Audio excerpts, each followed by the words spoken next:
Welcome to the Meditation Podcast. You can find all our episodes on meditationpodcast.org. We're on Instagram, we're on Facebook, we're on BitChute and YouTube. And if you prefer to watch the video version, I'll have the links below in the podcast description. My guest today, American, but currently living in Thailand. Please welcome Steve Whitney.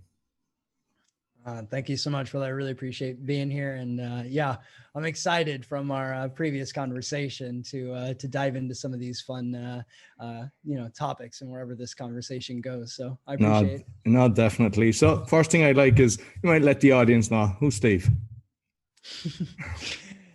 Yeah, that's a long story. So I'll keep it brief. But Steve, now there's been quite a big transformation of Steve, one in which I could probably write a book on.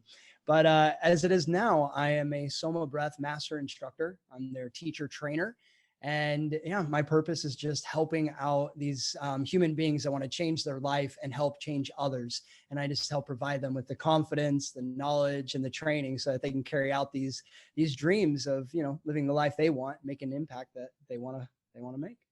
Oh, beautiful. So what happened? How did you go from being in the States over to Thailand? Thailand is beautiful, actually. I'm not sure when it was, maybe 15 years ago or more. I went there. The people are beautiful there. It's a really lovely country.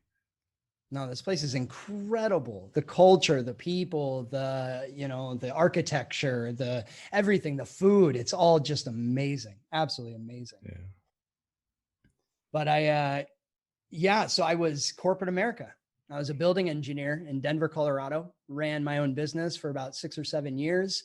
And I was corporate America. I was 24, 25 years old, making well over 6 figures, and had the penthouse apartment, fancy cars. And I also did a lot of drugs and had a pretty heavy drinking problem.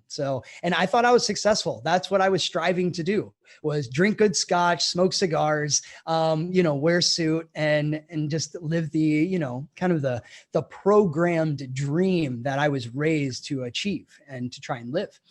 And so I was fairly happy, actually, but my mother passed away due to her diabetes and a few very unfortunate circumstances that were very unexpected, ones in which I can't go super deep into, but that's really, it threw me off. She was my rock. She was my solid. Of course, yeah, no. And so that gave me a reason to drink, actually. And so I really went down, the deep end at that point.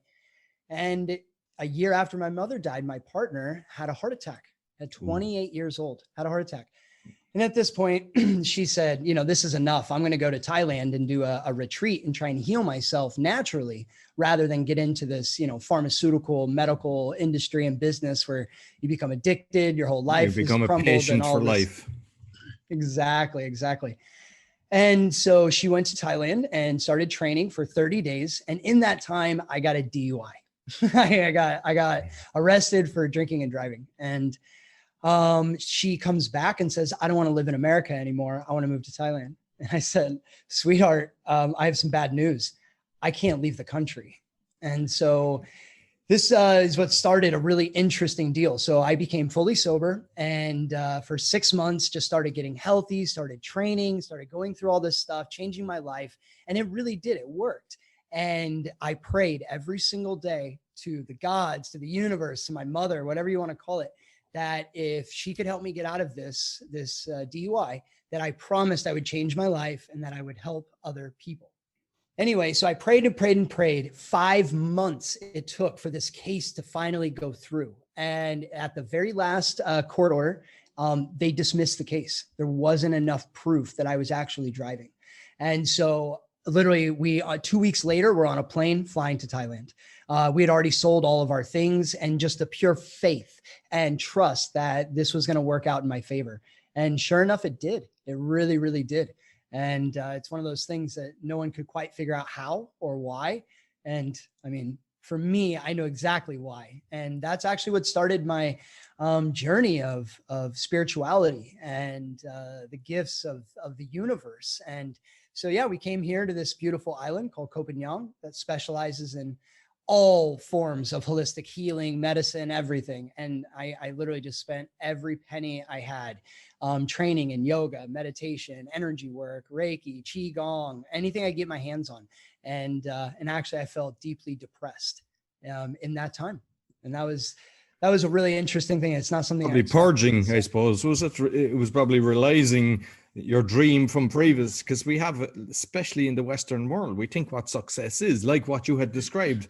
And it's until you step away from that, you realize what the wrong path we've been going down. And you can see behind me, we've the two paths, you've the two options. I love that. Well, yeah. And actually, as it was going through it, I couldn't figure out what the hell was going on. I'm like, I'm healthy, I'm happy, I'm training in these things. And it got so bad that I became suicidal. And I just could not put my finger on it. Anyway, it took me several months after I got through it that I realized it was because of my identity. And this is the conditioning of the Western world, is that you get claimed a name tag, an identity, a CEO, a CMO, executive manager, assistant manager. And I had created a label for myself as a building engineer. And this was my label. So when I moved to this island, I'm seeing all these men and women dressed in white, eye gazing, hugging for 15 minutes and all this stuff. And I thought, what the hell is this? And it brought me so much confusion that I had lost my identity. So I didn't know what to do. And at that point, what did I do? Because I had no training in any of this. I did what everyone else was doing. I followed the herd, and it brought me so much pain. Now, obviously that pain turned into my biggest successes and my biggest joys and biggest shifts. But that's what I learned, was that I had attached to an identity, and that was who I was, which is not true at all. Your identity and how you identify yourself is not who you truly are. And I followed the herd. So I lost all confidence, all grasp of my own reality. And I had been completely submissive to my external environment. And I just tried to be a yogi. But that wasn't really who I was or wanted to do. And so I believe that's really what drove me into my depression, was the pure, conscious confusion of what I actually wanted and what this life had in store for me. Oh, very interesting. I mean, you're obviously making a huge shift, from, the loss and then coming across and learning that. So of the things that you've done, which one kind of appealed to you most? Because they're all interesting, the Reiki and all the different things. So which one was the one that grabbed, that you felt, a connection? Because I mean, I've tried a load of different things, and there's some things that will give you, I don't know, like a bolt of energy through your body, and you go, wow. Like, which ones were appealing to you at the start that were, giving you that feeling? Yeah. So SOMA breath, this ancient pranayama. And I had done rebirthing. I had done holotropic. I've done many forms of pranayama and breath work. Not really pranayama. It's actually breath work. There's a misconception of the two being intertwined. But so I'd done a lot of breath work sessions, and I despised it. I hated it. And it was SOMA breath. I did one session, and it completely changed my perspective on everything. I had a moment of clarity. I had downloads and insights, and I just saw a glimmer of light within myself that I had never seen before. And that was enough to just propel me forward. And I went to the founder, the guy leading the session. I said, I have to know more. What is this? And at that moment, I knew I'd found my life's purpose. At least for this moment in my life, I had found my purpose. And I dedicated every waking moment to training and learning more. And that ended up, a week after I met him, he ended up doing the very first SOMA instructor training, retreat here in Thailand. And now, you fast forward, it's almost been 4 years. We have over 1,000 instructors globally around the world. And I went from depressed to being a SOMA master instructor and one of their teacher trainers. So that was the catalyst. That was 100% the catalyst. And that's why I have so much love and faith in this work and these practices, modalities that the ancients have been doing for thousands of years. Because the shit works, man. It really works. No, and to be honest, it was only when I went to different events, it was Mind Valley events, that I experienced the breathwork. But you might actually, for those that don't know what breathwork entails, you might just explain it a bit so that they'd understand it a bit better. Absolutely. So this is a topic I really like to talk about, because from my observation, because I've traveled all over the world teaching sessions and hosting retreats and workshops, there's a big misconception. When I went back to America and I started actually a SOMA studio, a breathwork studio, what I realized is there was a massive misconception on this concept of breathwork.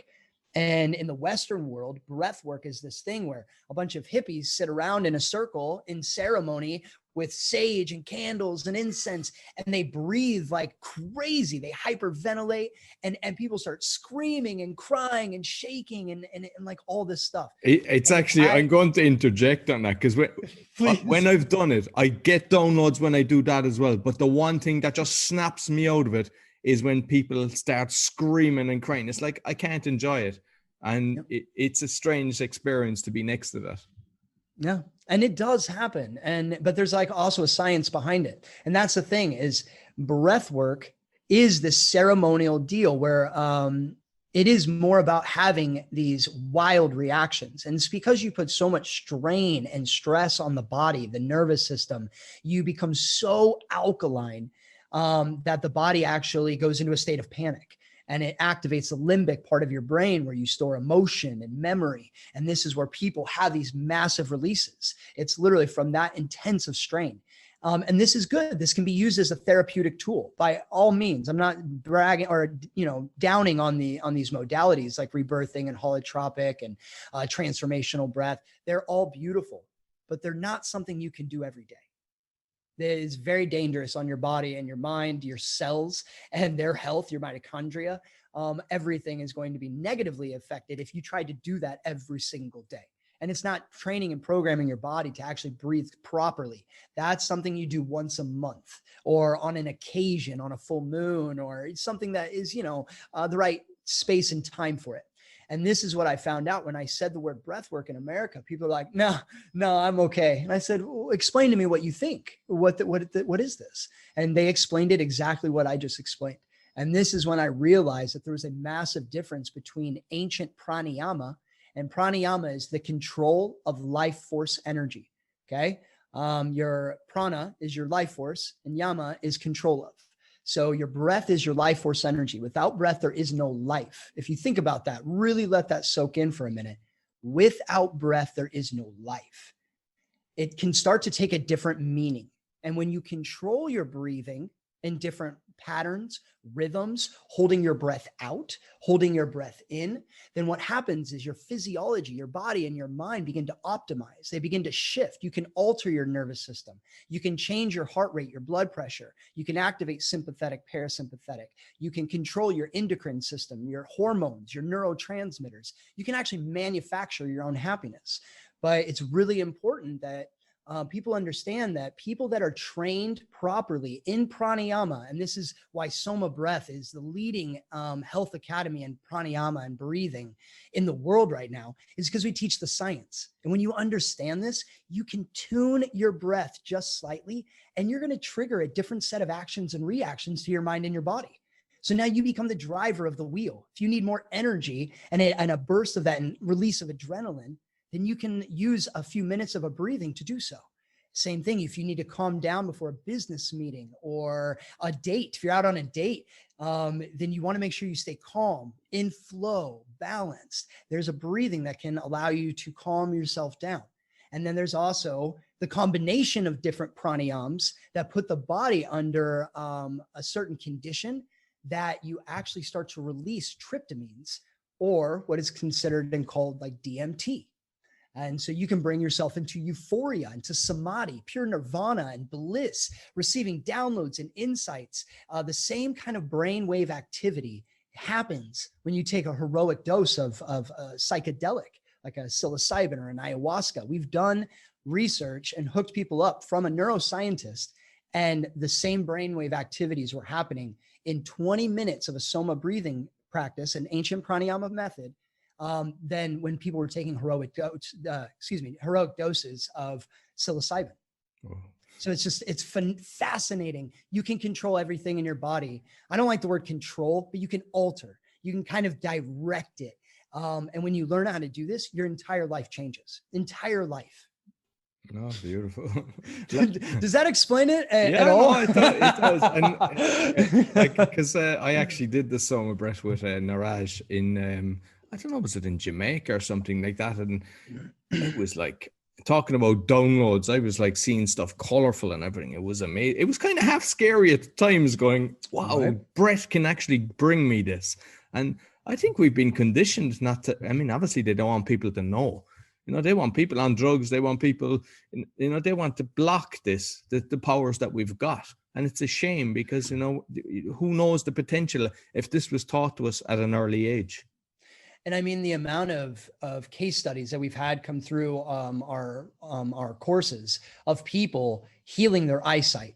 One woman was 80 years old, and the doctor said she had an incurable lung disease, and so she decided to do one of our 21-day programs. And yeah, now she's an instructor. The doctors said they cannot believe how she shifted this. They said it was impossible. Actually, the co-founder has a father that has a very unique muscle deterioration disease, and his muscles are just withering away. And it got to a point where he couldn't hold his son's 1-year-old son. He couldn't pick him up and hold him. Wow. And he said, Dad, I'm telling you, you got to do this. You got to use this breathing. And it's miraculous. You got to try it. Sure enough, 6 months later, he goes back to the doctor, and the doctor said his muscle mass is growing back in rapid speed, and they couldn't figure out how. Nothing that they were doing worked. And they said, what are you doing? What did you change? He said, I just started using a breathing method. And so, but they don't want to hear that, because then that defies everything that we've been told, is that there's a pill for every ill.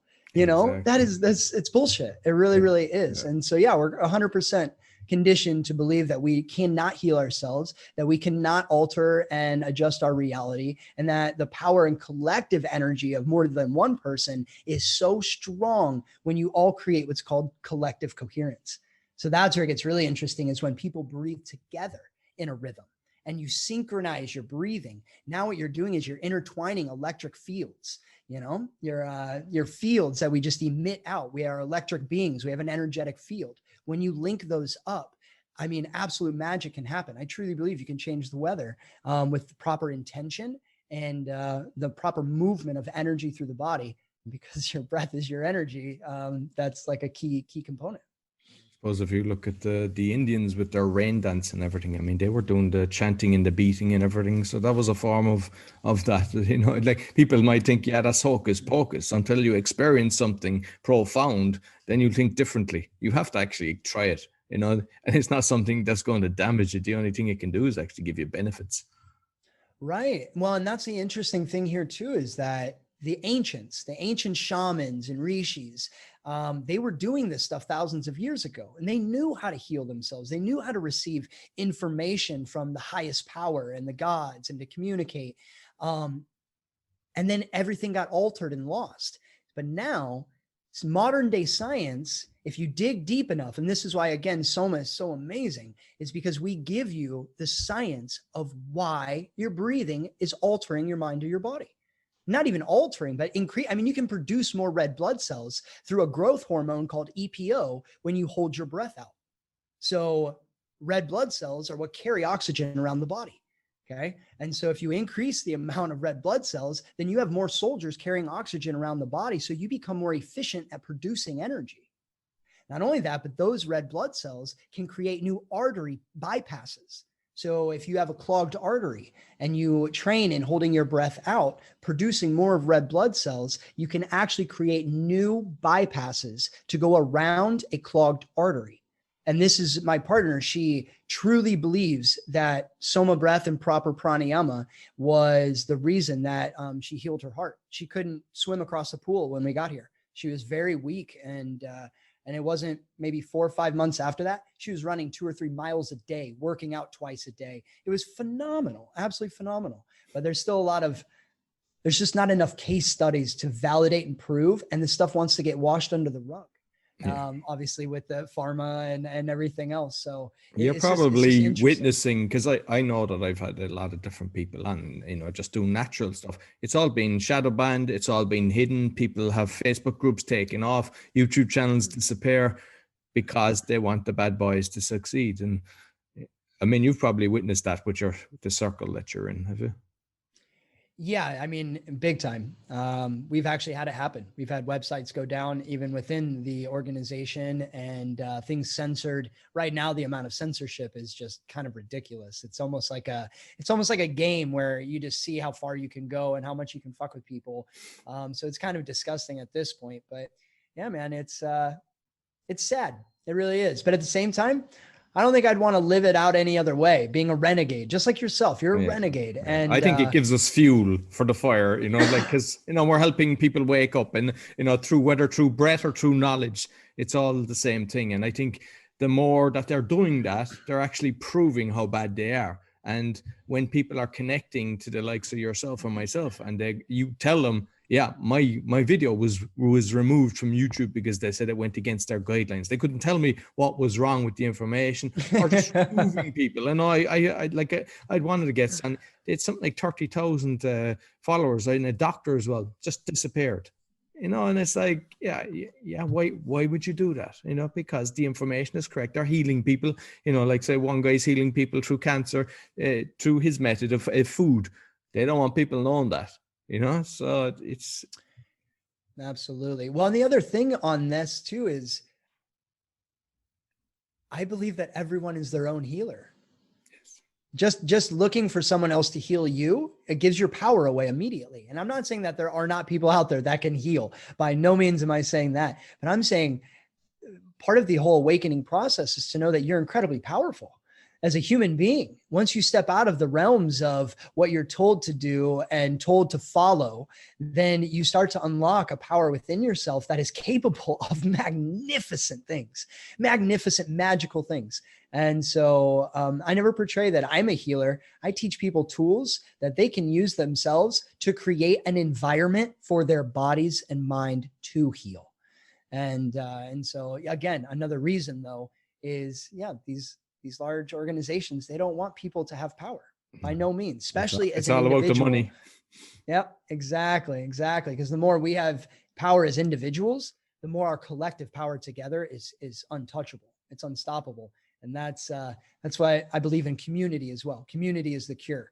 And we like to host a lot of like free community events in our group and organizations, because the collective energy is community is the cure. No, definitely. And, you mentioned earlier, like, about the hugging. I mean, when I started going to different events, that was one of the things they do. And at the start, you're kind of thinking, this is a bit weird, because we grow up just shaking hands or high-fiving.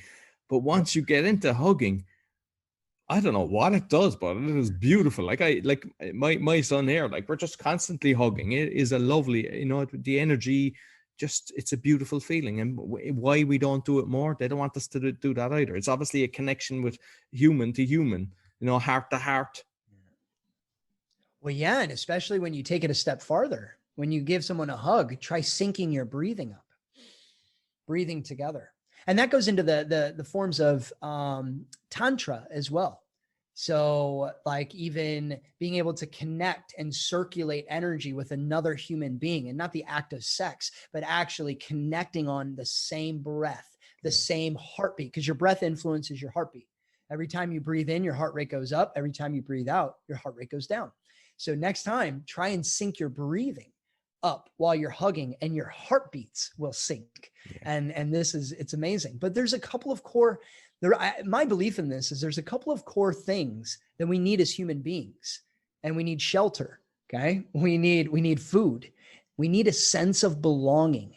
Okay. So like this goes back to the ancients, is when there were tribes. And if you were cut out of the tribe or kicked out of the tribe, then you would probably die. You needed the tribe and the group to survive, to be able to hunt, to eat. So the sense of belonging and connection is part of our DNA. It's something that for thousands of years has been part of the cultures. And now we're much more separated. We don't need tribes, but that sense of belonging, touch, love, connection, this is a core pillar and value to a human being's life. So that sense of connection when you hug, it's it's actually got quite a bit of power to it.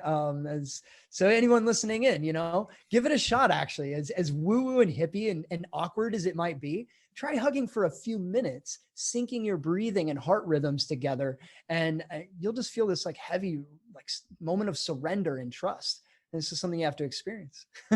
Definitely. No. Did we just take a serious left turn on this conversation? We're talking about the conditioning and pharma, and now we're talking about long extended hugs and breathing together. I love it. It's all about the love. I think that's how we make the world a better place. Spread the love. Exactly. Well, love and light will always prevail, in my opinion. No, so yeah, that's why agree. we don't need to fight with the things that we're frustrated with or any of those things. We don't need to go at it with anger, because then you're fighting fire with fire. Love and light will always rise. It always exactly. Yeah. No, without a doubt. Yeah, I actually, even on my hashtags, and a lot of the time I put down love is the answer, because there's a lot of the time I've had one video taken. A lot of the time I do a joint video with one guy weekly. We just kind of what's going on in the world. And there's been 3 times the exact same one. His has been removed and mine haven't. Yeah. Really? Yeah. But I always write down the hashtag love is the answer. There you go. You're dead right. You don't attack it. Because I mean, there's a lot of people frustrated in the world. And that's why I kind of want to bring it around that way, because one way of the stress that they're experiencing is through breathwork. It like without a doubt, you might think, nah, there's no way. You have nothing to lose. This isn't something that's going to hurt you. So if you are experiencing stress with all the craziness that's going on, because there's a lot of people, there's millions of people are not able to earn an income now because of being shut down. And you basically get control of yourself. Because when you have your mind, you start getting focused, and then you can get creative, and then you can start thinking of different ways of maybe earning and just helping out other people. So with the you do with the SOMA, that you're doing it through music, through kind of rhythm. Yeah. It's a pillar, a core foundation of it. Absolutely. And the music is designed to have you breathing in a certain rhythm and ratio. And nobody's done this. And again, it just goes back thousands of years, following drum beats and patterns. And same thing, your heartbeat, everything is rhythmic around you. Nature is in rhythms. The rise and fall of the moon, the seasons, the opening and closing of flowers. Everything is rhythmic in nature. And in the Ayurvedic system, the ancients, they would look to nature to gain knowledge about how to deal with themselves. And so it's kind of interesting. You just talked about stress as well, because what happens when you get scared? Your breathing becomes shallow, or when you get angry, you might hold your breath unconsciously, but you get this shallow, fast breathing. And that is there because that's going to trigger your nervous system to go into fight or flight. Okay. So it's time to fight. It's time to, to run or to hide. And this is the state that people are under constantly, because the brain doesn't know the difference between the thought of a bear in front of you and an actual bear in front of you. So if we allow our breath to run on autopilot, it's part of the autonomic nervous system. If we allow it to run on autopilot, your breath will become a product of your external environment. And what kind of environments are we living in? We're living in concrete jungles where our bosses, our deadlines, our worries, our toxic relationships are all creating this same response. And because there's such high unattainable expectations that have been conditioned on us from our education systems, governmental, social media, we're in a constant state of stress and contraction. And this is where the body begins to shut down because it's too much oxygen. And we're told to breathe more. We need more oxygen. It's actually in pranayama, the less you breathe, the longer you live. And so this is something I really challenge all of you to actually take a moment right now. What's the quality of your breathing? How are you breathing right now? Is your mouth open and you're shallow, almost panting? Or are you breathing in and out of your nose in a slow, smooth rhythm? And so again, going back to this Ayurvedic system, following rhythms of nature and of life, because even in our internal world, we have cardiovascular rhythms, ultracadian, circadian rhythms, your sleeping and waking cycles. Everything is rhythmic. And so no one's really honoring the rhythms and how important they are to your breathing until SOMA. And so Niraj, the founder, is a music producer. And so he has designed the music to have you breathing in a certain rhythm to achieve certain results on what it is that you want to, what your goal is, whether that's to relax, to open up, to get into an ecstatic state. All of those are going to be designed that way. And the other interesting thing with this music, I'm so glad you asked this question. I'm going to blow your guys' mind. So have you ever heard of the Schumann resonance? No. Okay. Schumann resonance, the guy's name was Schumann. He found a way to actually read and gauge like frequencies and hertz. Okay. Like waves, wavelengths. And what happened is he was the first one to create this device. Okay. And he was able to find the resonance of the planet, Mother Earth. So basically Mother Earth has a frequency. It's 7.83 hertz. Okay. And this is the pulse of the planet. Our Mother Earth actually has her own pulse. She has a heartbeat and it beats at 7.83 hertz. Okay. If you convert that into a breath per minute, again, it's around 7.5 breaths per minute. Well, if you convert that into a beats per minute, which is how you make music, you can change the beats per minute, and that's how fast the beat in the music is going to be. Well, if you equivalate the Schumann resonance to a beats per minute in music, it is 60 to 120 beats per minute. They're the same thing, just different ratios, 60 or 120. And so actually the majority of our breathwork meditations and the music that all of our instructors use is you're breathing at the same ratio as the pulse of the planet. And science has now followed this, and it shows breathing 6 to 7 breaths a minute is the optimization of the functions in your physiology. It's the ultimate ratio in which you should breathe to feed your body with the proper blood flow, circulation, and nutrients. And so that everything is rhythmic together in flow. So it's quite amazing how, again, we think music's something we pop on headphones, but you go just a few layers deeper and you apply it to natural rhythms like breathing, heartbeat, circulation in your body, and you sync that rhythm, the whole body becomes in sync. And this is where you can really begin to expand on a health aspect. So it's pretty cool, right? Definitely, yeah. And like for those that kind of don't know, what kind of time frame would you want to be doing? Is there different ones that are, like, do you have to do a 2 hour? Is it half an hour? Can you do 5-10 minutes? Because that's the one thing that some people are kind of going, oh. This goes back into that concept or that misconception of breathwork and pranayama. Yes, as you grow into pranayama, increasing your practice is just like increasing the amount of running that you do or the amount of weights that you lift or anything of that nature. You want to grow and continue increasing what you need to do. But no, whoever created this saying that you need to meditate for an hour or you're not going to reach enlightenment, or you have to breathe for an hour every day to really achieve it. And there's parts of it that I do believe are true, like in Kundalini Kriyas. If you do this Kriya for 41 days, like awakening the 10 bodies, it's a Kundalini Kriya. And it's an amazing, amazing thing. But the ancients would say, if you did this for 41 days continuous, these things would happen. And believe it or not, I've tried these things and it's real. It actually fucking works. But I don't want to put all my eggs in that one basket. You know what I mean? And so again, when you separate the topics of breathwork and pranayama, breathwork is something you do for 1 to 3 hours, right? And it's because you need to breathe in that fashion to try and reach that wild release state. But no, I can show you in literally 1 to 2 minutes that I can literally shift my nervous system completely in 2 minutes. I can literally hook up an HRV monitor with an application that shows the power frequency of my heart, showing the balance and the dominancy of either sympathetic or parasympathetic. I can breathe in what we call a 2-4 breathing pattern. Okay. This is extending your exhale. So when I breathe in, my heart rate goes up, my blood pressure rises, and I activate my sympathetic nervous system.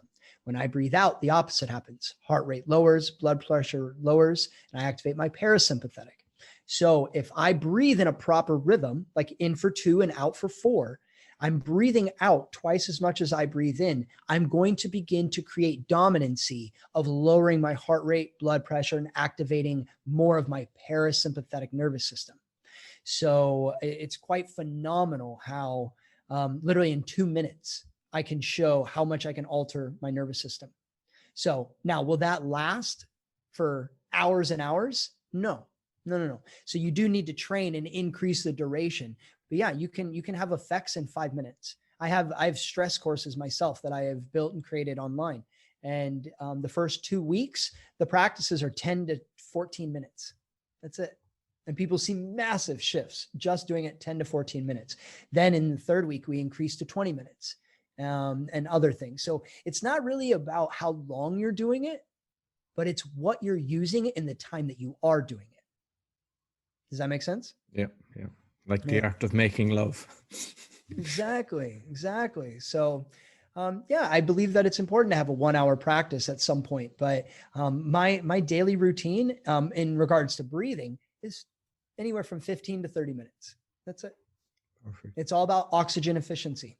So when you hold your breath out, this is the magic. It simulates high altitude training, right? And we've heard of athletes that go to the top of the Himalayas or high altitudes to train.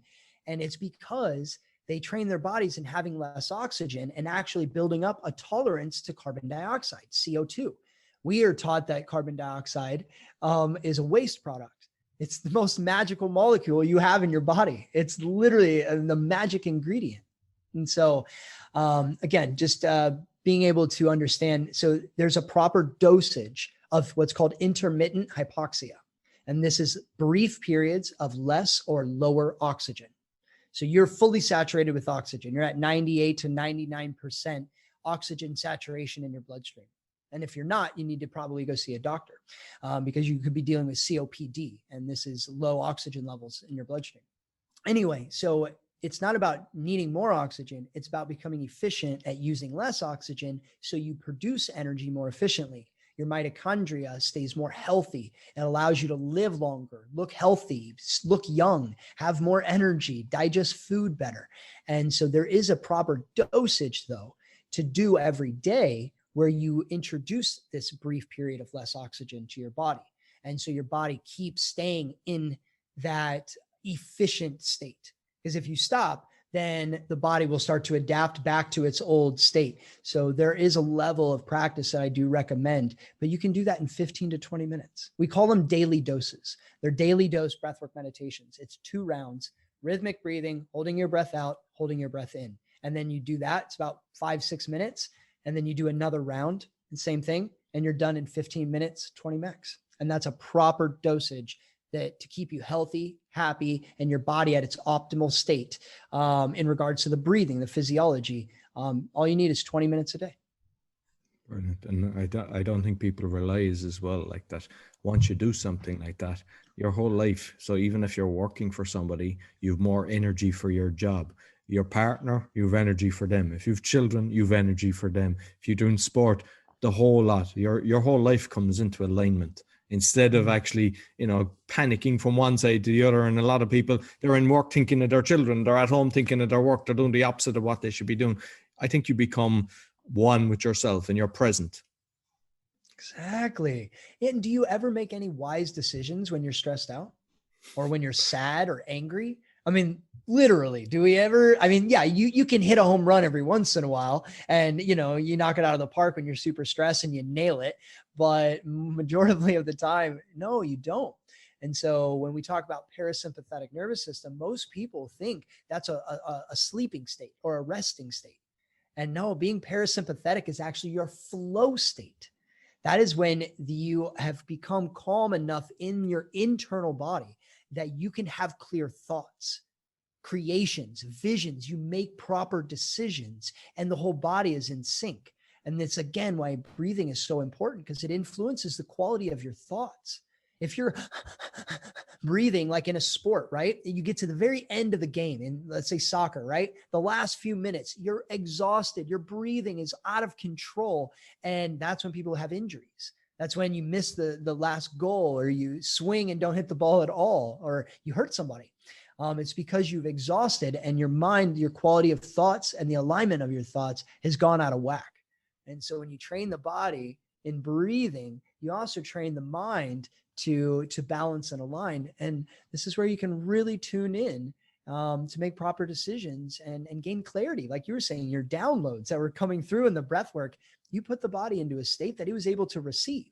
We all have this ability, but are we allowing enough time and enough creation of this environment in our internal world to have that happen? And you think about the sensory overload that we're going through nonstop, and that much information coming in all the time, the brain's going to mess up sometimes. It's not going to give you the proper information. It's going to make wrong decisions. So it's slowing down is actually going to speed you up, believe it or not. No, definitely. Like some people don't realize that. Like I get a lot done, and the one thing people say is like, how are you getting so much done? And it's like, I think the busier you are, the more you need to meditate, because then you're totally focused. Because when you are doing something, your head isn't off thinking about something. You're just totally doing. You're there. You're present. You get it done. Bam. Next. And like, even if, whether it's work or life, if you have something that's going on and you don't really have a solution, they'll come to you. You will get the solutions just by doing this. So well said. Life is actually quite simple in many, many aspects. It really is. And I'm not saying it's not hard, but it's only how we deal with it and how we perceive that challenging moment that makes it hard. We have the ability to decide what lens we look through. You know, what lens are all of us looking through? And when you look at it a little bit differently, you actually find all the information you need is actually exists inside of you. You don't have to become a perfectionist or a perfect in this or that. You can actually access that information. It exists around you in every waking moment. Absolutely. And a lot of the time, you know, especially in relationships, or if there's children or split or anything, a lot of the time it's your reaction. And if you're able to be calm and focused and don't react to when somebody throws, because people only say the hurtful things in anger. Most of the time they don't mean it. It's just they're trying to touch a nerve. And if you can let that just bounce off you without reacting back, everything just changes. You can change something within 5 or 10 minutes. Whereas if you don't have that situation and you throw something back, it just becomes a firing match and it just spirals downward. So by being able to be in control, that never happens. It's so well said. And the interesting thing with this is, for me, one of the biggest things I saw when I started to train in intermittent hypoxia, or in Sanskrit, it's Nishisha or Shaka Kumbhaka. But when I started training this, I started to see that I was less reactive to stressful environments, or I'm a very fiery person. I have a lot of passion, and I, growing up, also had a temper. And when I started to understand the nervous system and train in the nervous system, what I found is actually the more stress you put on your nervous system, the more quick it is to trigger and to react. So that's being trigger happy. The more stress you put on the body. Okay, well, there's a way to put positive stress on the nervous system. When you hold your breath out, you're going to feel an icky feeling, or like a sense of panic, because who here holds their breath out? It's not something that you're taught or common to do. But what happens is, every time you get that panic sensation, that little and you override it, even for just a few seconds, and you train in this over time, you're building strength to your nervous system, and it doesn't trigger near as easily. And so it's quite amazing how you can actually build up strength to your nervous system, just like a muscle, where those stresses don't trigger you anymore, or not to the degree that they ever used to. And again, this is that kind of back to what you were just saying. And it's just kind of interesting how, again, these concepts of how we react, right? Yeah. Well, when you train your body and your nervous system, you create space between the action and the reaction. And this is where insight lies, between action and reaction. So you have a moment of insight because your nervous system isn't triggering, your mind isn't triggering, you're going, you know what, screw you, or hey, this or that, or, you know, whatever. That's a moment of insight, and you can decide what you want to do at that point. And it's simultaneous. After time, it's literally simultaneous. But again, it's just amazing how it's so subtle and minute. But when you understand how everything is tied together, you start to realize how important it is for your entire livelihood to pay attention to some of these things. Absolutely. No. Like my son now is he's turning 7 this month, and I have him, like, I even meditate with him, and he's just in flow and everything. And it's the one thing that I would love is if they taught this in schools, because can you imagine all the children growing up? Like, you could change everything in 10 years by just from the 5-year-olds, whatever age they go to school, because they don't have hate. They just have pure love. They just ooze love. They don't look at anything bad. They just let it out. And, that's all we have to do. We have to share this with our children as well, because, they are the future. This is so beautiful. I really appreciate you saying that. It's like an ongoing statement inside of the core SOMA team. And we're always saying, like, God, if we only would have learned this when we were kids. I mean, the person I would be today would just it'd be wild. But I also am a strong believer of passing things down from generations and more quality. And that's why I'm trying to dedicate so much of my life right now and learning more about this. And I actually just recently launched a video for kids. Have you ever heard of Brain Gym? I've come across the name, but I haven't looked at something like that for you. Brain Gym. Yeah. It's a method that they teach in like Indian origins in India and things like that. And again, it's amazing. We have a right hemisphere of the brain and a left. The right is going to deal much more with like imagination and creativity and language. And the left side is going to be much more about mathematics and logic and reasoning, right? So generally we're dominant on the left or right side of the brain. And this, again, just comes from conditioning. You go to work and you're on the hamster wheel. Do this, do this, do this. So the right side of your brain, it doesn't need to be used. You're not creative. You're only dealing with logic and reasoning. But now you're not reaching your full potential. So your right side of your body triggers the left side of your brain and vice versa. Left side triggers the right side. Left brain triggers the right side of the body. And the right side of the brain controls and triggers the left side.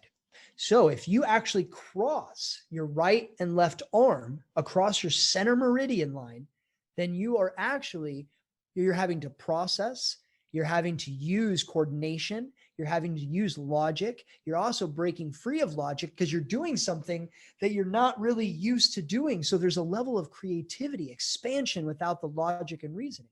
So you begin to balance the two hemispheres of your brain. You can also do this by using like alternate nostril breathing.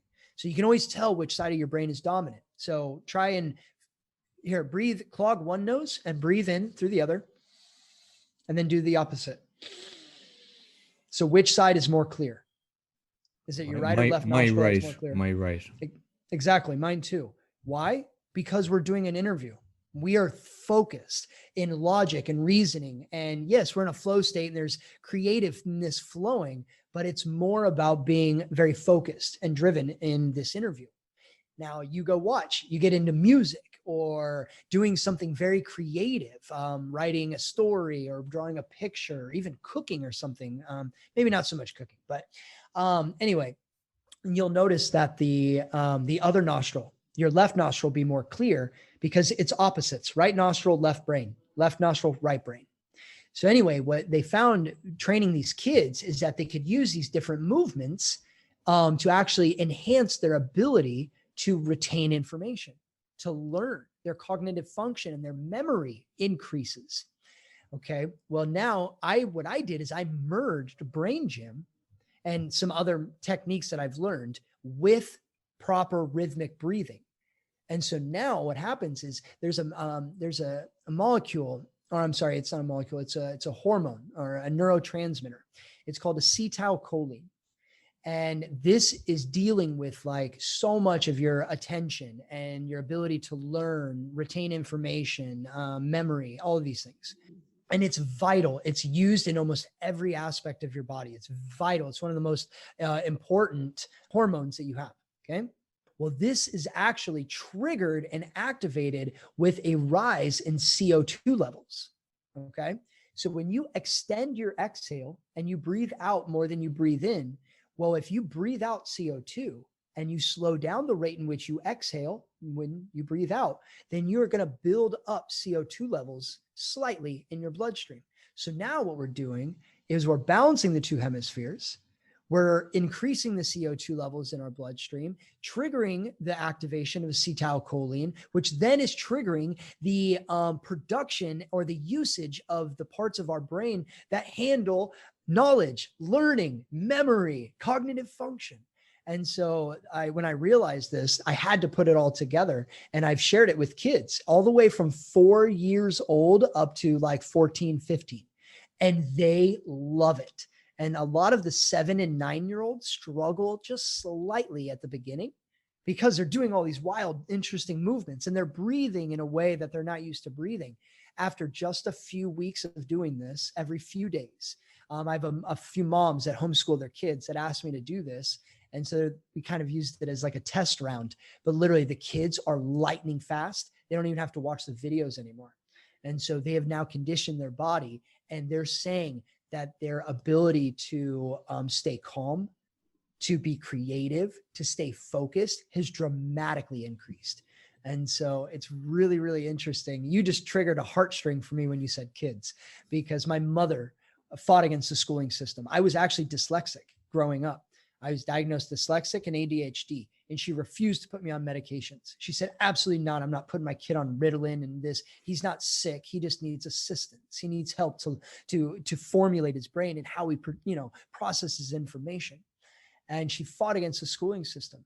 And I knew this was going to happen one day, that I wanted to, follow in her legacy. And out of nowhere, I got a message. And Stephen, I could really use your help. And so I dove in, and next thing you know, the floodgates opened. And now I'm actually a facilitator and teacher of Breathwork for a kids global online platform for additional learning. I love so that. Guys, again, it's amazing. Once you are the creator of your reality. I knew this was going to happen, and I knew it. And I just waited for that moment. I aligned, myself, my purpose, and being healthy, and just it literally fell into my lap. Like we were talking about how life is not that hard.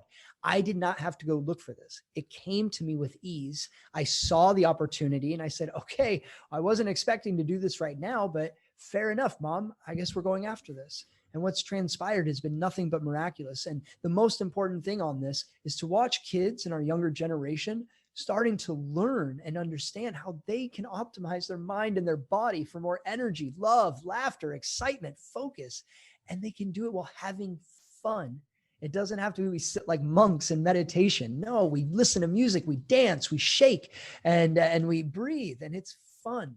So yeah, you just triggered my heartstring. No, that's beautiful. I just went on a total rant, but I needed you to know that. And like, because a lot of the audience actually on the podcast are American, and you mentioned Ritalin, and like that shocks me, the amount of people that put their kids on all these different drugs, and they buy the wrong thing. Like, I'm totally conscious of my son. Like, I don't sit him in front of the television. I mean, obviously he'd watch the odd cartoon, but like we're doing a 1,000-piece puzzle at the moment, so we sit down and he loves it. I bought him all painting stuff. So we're doing the painting, bought him a guitar. So he played the guitar, I teach him magic. So he's got loads of magic tricks, and like he has so much love, and you're just creating the brain for that. Whereas people think they're doing good. They buy a remote control car. They buy this. Get things that get their brain to think. And like you can buy a jigsaw puzzle for a few quid, but don't just throw your child in the room. Sit down with your child and do it with them. And they just love that so much. And by showing the love to your child, they show it to others. It's a ripple effect. Right. It's a sponge. A kid's brain is just a sponge, and it's growing and molding. How do you want it to mold? Do you want to mold as a zombie driving a race car or watching a television? And just because they're teaching, like Dora the Explorer is speaking Spanish, yes, there's some positive in that, but guys, we're looking at the bigger picture here. How do you interact as a human being? How do you create a sustainable life and that you are creative? The optimal flow state is when you can be so focused, laser driven, but also have moments of creativity, imagination. When you combine those two aspects of the human brain, you're unstoppable. Those are the most successful people in the world, are ones that are functioning in that flow state because they're actually using the full capacity.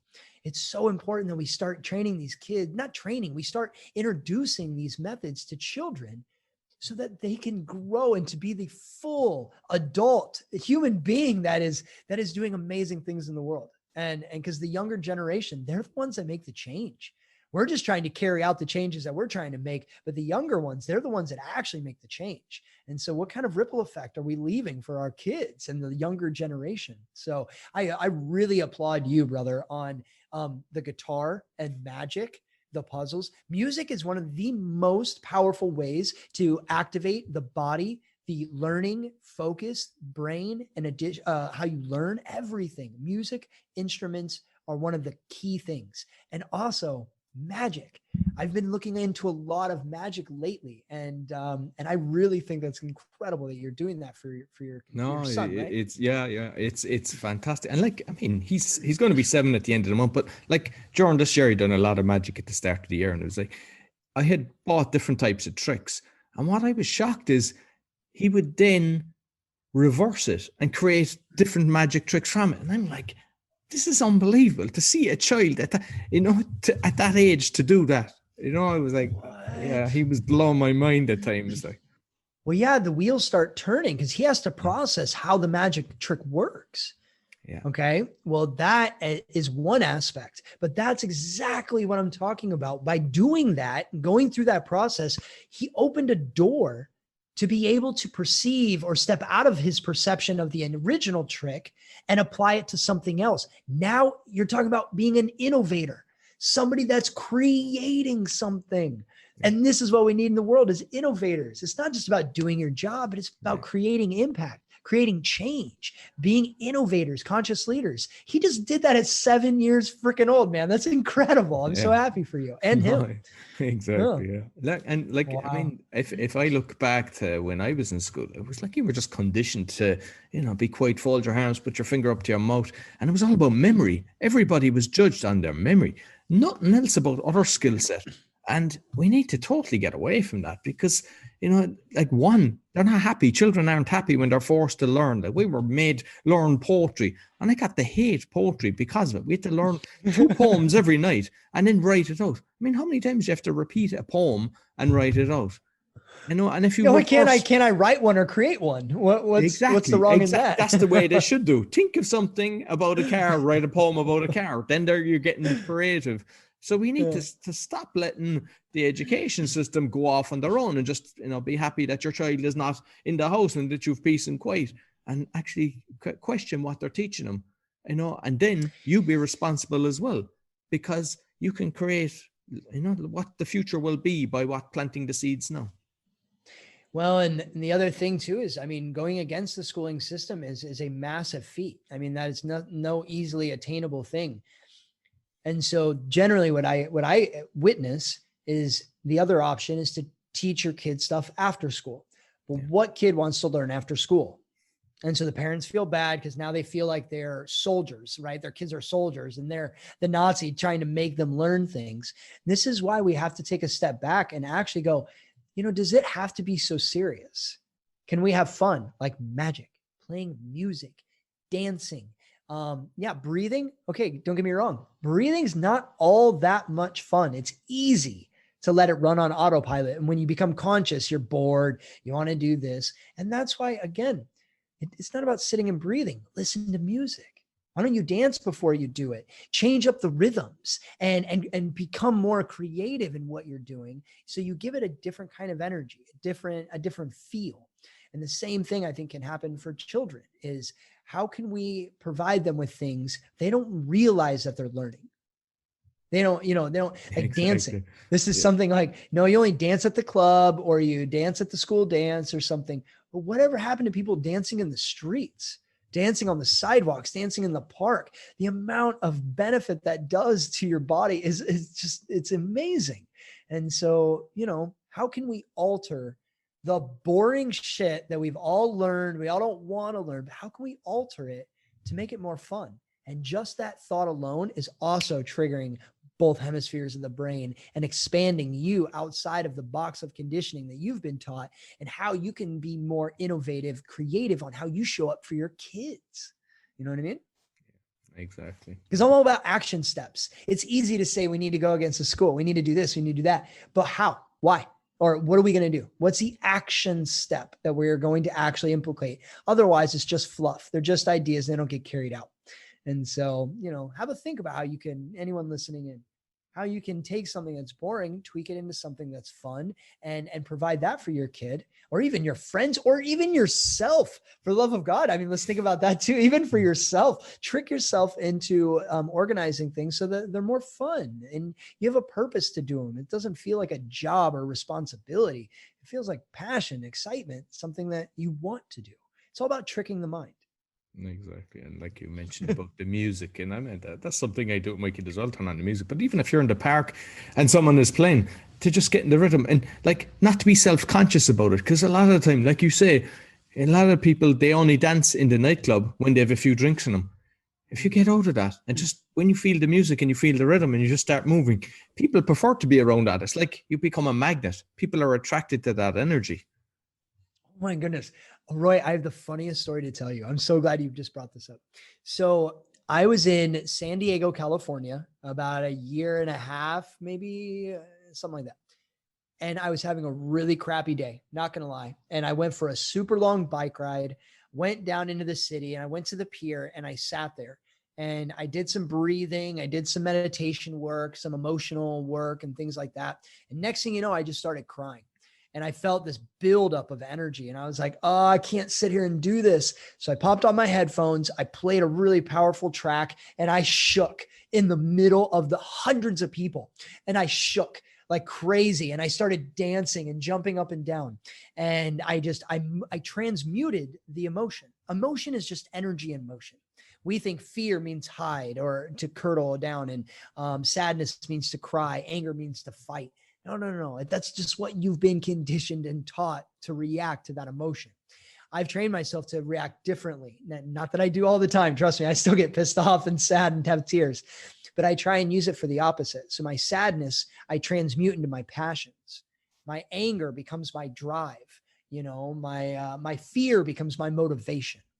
And so I decided that in that moment, I felt sadness and I wanted to transmute it into a higher frequency so that it works for me. So that's why I started to dance. I knew I needed to release feel-good sensations and move the energy up. So I start dancing, I'm moving around, I'm having a blast, and I'm just crying. And I start to feel the lift, and I feel light and more joy comes in. And this little girl, probably 4 years old, maybe 4 or 5. I mean, she's a child. She walks up to me. And I take my headphones out and I said, hello, sweetheart. How are you? What can I do for you? And she goes, why are you dancing? Why are you dancing in the park? That's weird. This 4-year-old girl told me I was weird for dancing in the park. And it sat me down. It literally sat me down because it made me think, you got to be kidding me. You have to be kidding me. A 4-year-old girl is telling me I'm weird for dancing in public. Isn't that supposed to be exactly what they do? They do things because they have reckless abundance. They don't give a shit about anything. They haven't been conditioned yet. And that's what made me realize how quickly that we are suppressing things that make us happy, joyful, being playful, having fun in life. 4 years old told me I was weird for dancing in the park. Isn't that crazy? No, definitely.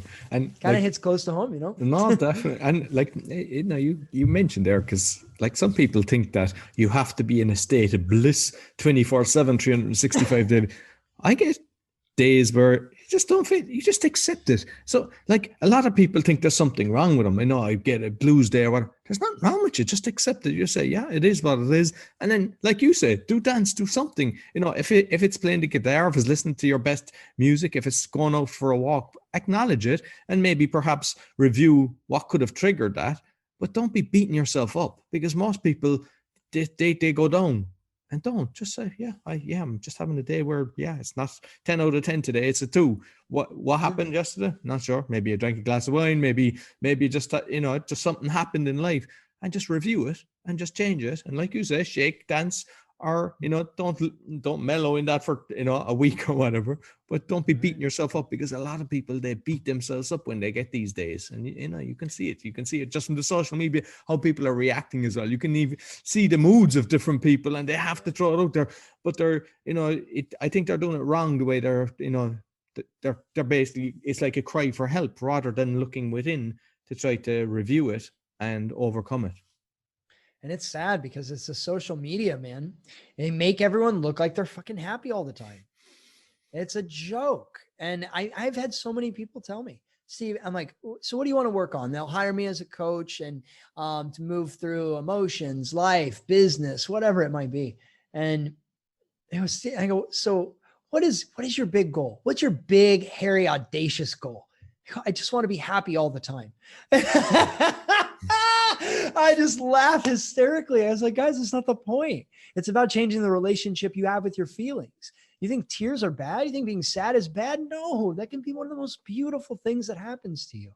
And yeah, it's not about being happy all the time. It's about having a connection with your emotions and finding ways to transmute that emotion. Let it work for you instead of debilitate and be against you. But it's, again, just how we're taught. And it's just so much. You see people, you only see their good time, their good side. They've got all the fucking filters and all this and all that. And they look beautiful and the lighting's just right. And they're doing the selfie here and the selfie there. It's a joke. It's not real. And I assure you, I coach those people. I train those people. They're not happy all the time. They're miserable. And so it's a fake facade that's being put on. The people are not happy all the time, but they're training everyone else to think that they need to be happy all the time. And that's not the point. Try to become your best friend instead of your biggest critic. This will change everything for you. Just like you said, we don't have to beat ourselves up. And then you just got to find out what works for you. Everyone is different. Shaking and dancing and breathing might be my release. It might be my thing. Maybe it's not yours, and that's okay. But you'll never know unless you start playing around with it and witnessing what's going on. Like you said, Roy, observing, processing a little bit of what happened and how it got triggered. It's very simple little work, but we just never give ourselves the time of day to actually take one step inward, to actually, witness and observe what's actually going on. And how can I shift out of this a little bit? Not out of it, but kind of shift with it, to start dancing with it rather than against it. So yeah, big cheers to you on that, man. And you mentioned, like say the influencers, there's a few things. I mean, I have met a load of different high profile people, that have millions of followers, as well as being at an event where I knew one of the organizers. So at the stage, there was a load of people in an event, and I got to go out to dinner with them. So on stage, you're looking at these people with energy and you're going, Jesus, I'd love to be like that. They were the most fake, miserable people I've ever been around. And I thought to myself, I would never wish to be these people. And the same, I remember somebody one time, they were looking at they were trying to get the perfect picture with the sunset. And it was nearly an hour coming, and I was just sitting there looking at the sunset. And I was like, they're missing it. They're just trying to get this picture. Look at me, look. So when you see all these pictures and trying to be the perfect life, the big smiley, there's an emptiness there. And the main thing is just make sure, look within. Don't be trying to be somebody else. Be yourself. And if you're not happy with something, you're not a tree. You can move. You can change. So wise. I love that. I really, really love that. Yeah. It just takes that split moment. But that's also, on the contrary though, when you said do what you like or do what you love, this is a question I hear come up all the time. What if I don't know? How am I supposed to know what I like or what I love to do? Do 100 things, make a list of 100 things and then you go, definitely don't say singing or whatever, but I like to, do puzzles, or I like to paint, or, even if you're you have to just try. There's a lot of YouTube lessons out there. There's a lot of things that will teach you how to start and just begin. Sometimes people might say, I don't have the money to do this. You can go online and learn, whether it's painting, whether it's playing guitar, there's so much stuff out there that's free. There's podcasts out there that teach you how to do a lot of stuff. You don't be having an excuse-itis. You can actually do anything. But the first thing you have to do is do it. You can't just kind of say, I wish. It's not about wishing, it's about doing. And just like you say, if you don't know, there's plenty of people don't know what they want in life. They don't know the future they want. So many people that have studied a profession realized they hate what they do. You know, it's like whether it's Yes. legal, there's a lot of high depression in the legal sector. Accountants are getting bored. Yeah, you don't have to stick with it. Remember that. All right, Grant, I'm not telling you walk away from your job, but find a passion that you like, and then you can create something, and slowly, you know, the balance goes around, and then you can walk away from what you hate to something you truly love. And getting up every morning is, you bounce out of bed. I always tell people, if you're depressed on Monday morning, you're doing the wrong thing. You should jump out of bed. Like every day for me is like, yeah, jump out with, you know, new energy, new day. Yeah, what's going to be happening today? Instead of, if you're thinking about, oh no, Sunday night, you're not enjoying Sunday night because you're thinking the work ahead and you're living for the weekend. Yeah, you need to make change, make a shift. Big time. And this is why guys, I can't recommend highly enough. This is why SOMA breath and proper pranayama is so incredibly powerful. So back to the neuroscientist, he did these studies and the default mode network. Okay. Default mode network. It's this part in the brain that is how you identify yourself with the world. It's also known as your ego. And this will go offline during a certain level of practice or a certain combination of like a sequence of pranayams. And if you don't know what you love or you like or what you want to do, it's because the conscious part of your mind, or your subconscious, actually, it's not the conscious, your subconscious mind is controlling you, because your 95% of your life is driven from your subconscious mind. And your subconscious mind is a product of your past moments and experiences and conditionings, what you've been taught to do, how to do it. So when you use breathing and you align yourself, then what happens is this ego, this default mode network goes offline. You're able to start to explore different visualizations. It's not just about breathing. It's about engaging the mind, the body, the senses, the feelings. And this is one of the staples to our instructor training program. And what our instructors teach to their participants, their students, is visualization meditations.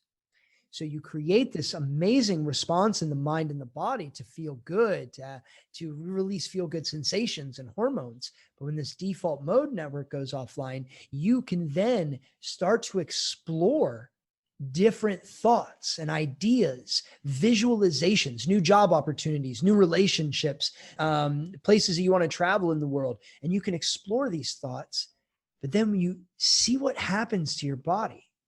So when you explore a thought and it triggers it brings that joy, the butterflies, or you feel it in like your root area. It's like, oh, that would be amazing. And you start to think about, what would it be like if I did that right now? Or if I was living that life right now? And it starts to turn, and this feel good sensation starts to rush through you like Christmas morning. That's something that you actually from your core want to do and enjoy doing.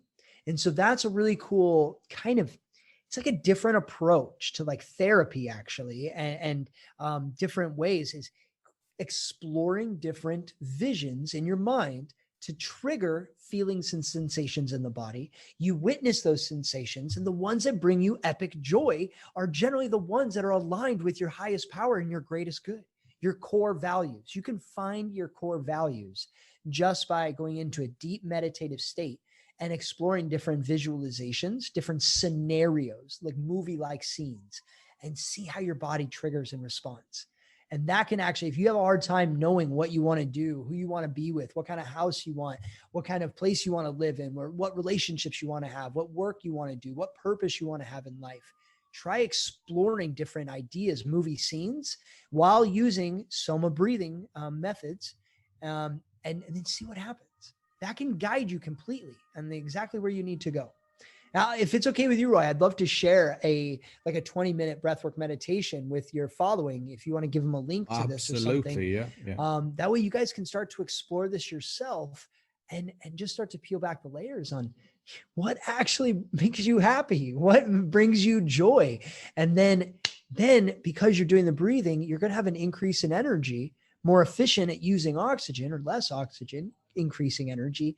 Now you have the energy to go fucking do it, to go actually do those things. But when we sulk in this low vibration and we want, oh, I can never have that, or I don't know what I want.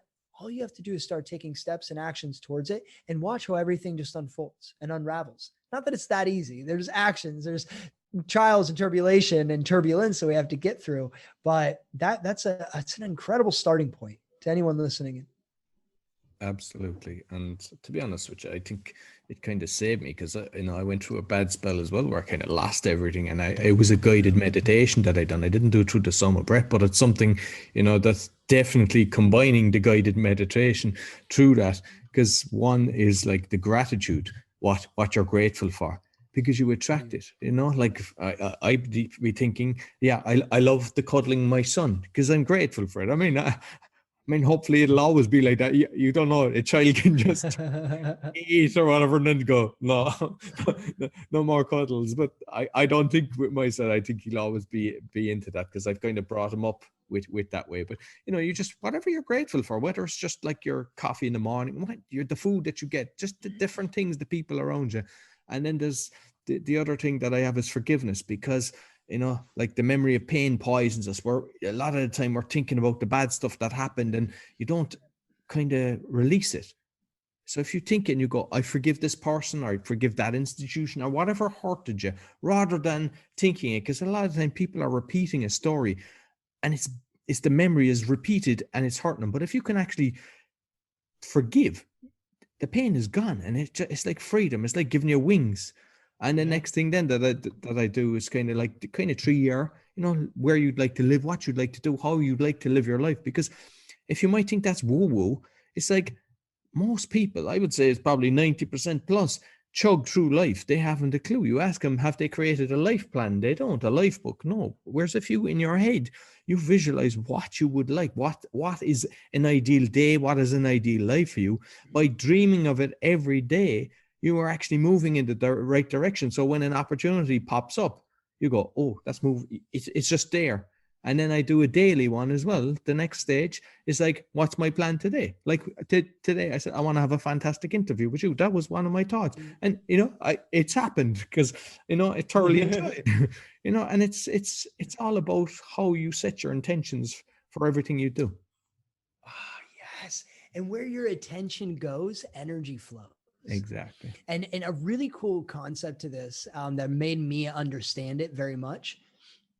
So when I was a building engineer, I worked for 5 years to save up to buy a truck. I wanted a big, massive truck, and I finally did. Okay. As soon as I bought that truck, I had never seen a King Ranch truck before. I'd heard about them. I knew what they were. It was a Ford F-150 King Ranch. It's got all the bells and whistles, blah, blah, blah. And as soon as I bought that truck, I saw that truck everywhere.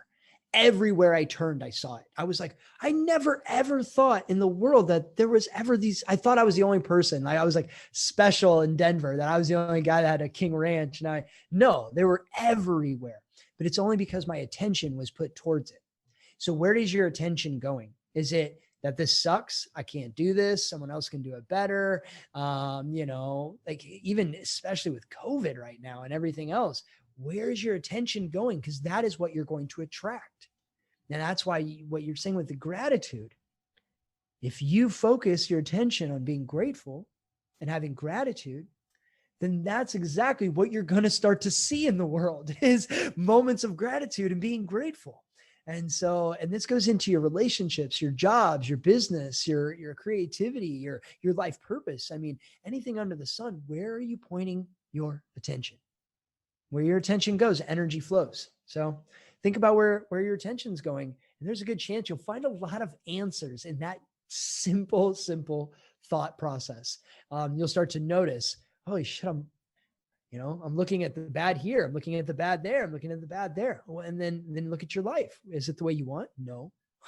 It might be your answer right there. Absolutely. So, yeah. yeah. Like, I mean, you mentioned lockdown. If you're concentrating on the fear of that and looking at the sources that give out all the figures and all the, fake information, and you believe in that, or you can go away and start studying proper scientists or doctors that are coming out giving the truth, then you become not fearful. You go, okay, this isn't true. This is the truth because I've listened to people that actually are telling the truth, not somebody that has a hidden agenda. And by just doing that, it allows you to get on with life instead of living in fear. And I tell you what, one of my favorite sayings is step out of fear and step into love. That's one of the biggest things. Actually, it's kind of funny. I went through I've had a lot of fear in my life, and I was very competitive growing up in sports. And so there was always hints of fear in everything. It fueled you. And eventually I learned that my life was being driven by fear. And a lot of my life wasn't being lived because of fear. So I started to establish what fear felt like in my body. And so when I felt fear, I was scared to go talk to somebody or to send that email, try and create the event. And I would feel it, go, oh, that's fear. Okay. And I started to train myself to understand and notice when I was feeling fear. So then when I would feel fear, I pushed myself to actually do the opposite of that. So if I all of a sudden I thought to myself, oh, that person, they're reading a book and I really like that, I want to go say hello. And then that feeling would come up and I'd be like, oh, there's fear. Be like, shit. Now I have to go talk to him. I have to go say hello. And what happened is that it started small. And then it became like big events and it became like dollar amounts. Like I was afraid to have more than a few $1,000s in my bank. And so I could tell that was a fear. And so I started doing the opposite. I started to look for opportunities for massive abundance, for that $20,000, $30,000, $40,000 check that would come in. And it was just amazing that because I associated with the feeling of fear. And then when I felt fear, I trained myself to do what it was that I was feeling fear over. And what happened is I learned that the amount of energy that it took to be fearful. Okay. So basically the reward on the other side of fear. Okay. The reward on the other side of fear was 10 times greater than the amount of energy it took to be fearful in the first place. So each time I would face that fear and I'd get the reward. And I'd have that conversation with the person reading a book. Come to find out, they've got a studio. They wanted me to come to a session. Through that session, I met somebody that invited me to Costa Rica to do a festival or to be a host at a festival with 10,000 people. And it was just like, what? If I wouldn't have gone and said hello to that person because of fear, I wouldn't be sitting in front of the stage in front of, 600, 700, 800 people that are all breathing and dancing together. What? Are you kidding me? And then I trained myself to disassociate, or not disassociate, but to change the relationship I had with fear. And so stepping out of fear, stepping into love. But do you guys see how I'm starting to witness through this conversation, how many times that we're resorting back to kind of engaging the thought, altering the direction of it, and then paying attention to what feeling is generated in the body. And then from that feeling, that becomes your next action. And it may not be the one that you want to do, but over time, you train the body to recondition out of the box, out of the conditions and programs and imprints from our external environment to actually starting to connect with your own internal world, which drives you forward, which is much more organic and aligned with your core values, or you'll find your core values by doing this. So it's kind of interesting how I'm watching how actually there's a common thread. Are you seeing this, Roy? Like this mind-body connection, and then boom, that's how you propel yourself forward.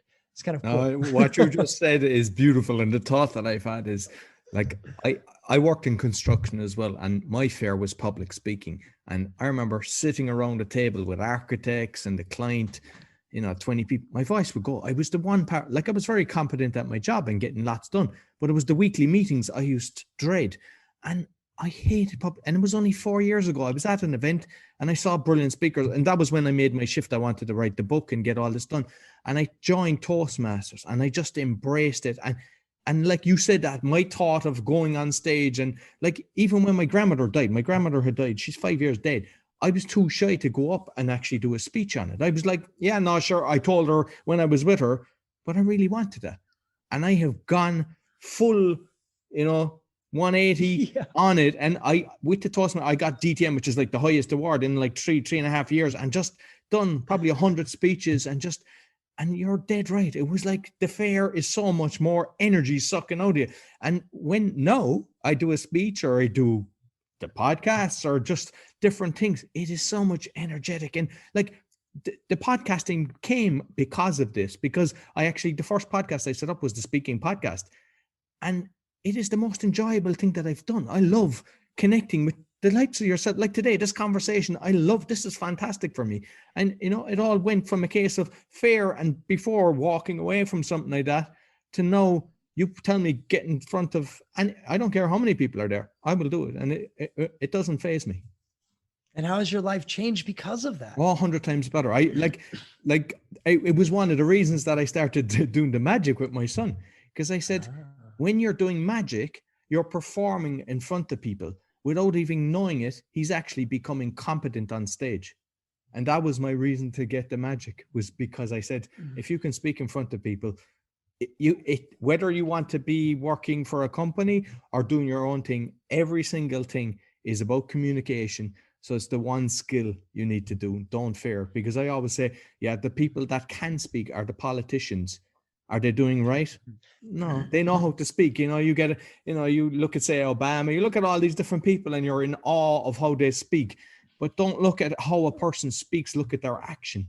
But unfortunately, you need to speak to actually get the people behind you. So learn how to speak, and then we'll replace all the evil ones with the better people behind. Absolutely. Absolutely. Well done, sir. Well done. And it's so liberating too. Guys, it's like winning the World Cup or winning an Olympic medal is when you realize that the world didn't come crumbling down. You weren't absolutely destroyed just by facing that fear. It can be one of the biggest adrenaline rushes, endorphin. It can be an orgasm. It can be actually sexual in a sense, and not sexual, more sensual experience. But you'll never know unless you try. And it doesn't always work out necessarily the way you expect, but don't have expectations and keep going. It can, you got everyone go pick out a fear in this moment right now. You all know what it is. This isn't a surprise to yourself. You know what you fear. Okay. Establish just one thing that you fear. What is that feeling in the body? And then go do it literally without thinking, before your logic mind can change your mind and talk you out of it. Just go do it. And then watch what happens. Watch what transpires from that. And you'll just be amazed. You'll absolutely be amazed. And then you'll realize, holy shit, actually I had nothing to fear in the first place at all. And then not all, but many of your other fears will just begin to diminish. Opportunities will pile into your life. You'll show up for life. Life won't be showing up for you. You'll be showing up for life. And again, same exact thing, just slightly altered in a way.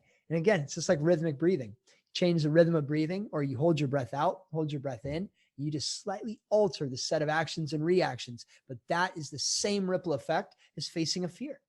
And you're going to have a very similar outcome, because your life's going to change. You're going to create new opportunities, and you'll have the confidence to go after those, and you'll blink your eye, just like myself. I mean, if you would have told me I'd be where I'm at today, having this interview 3 years ago, I would have told you you're freaking nuts. Are you kidding me? No, but it's something that I visualized deeply.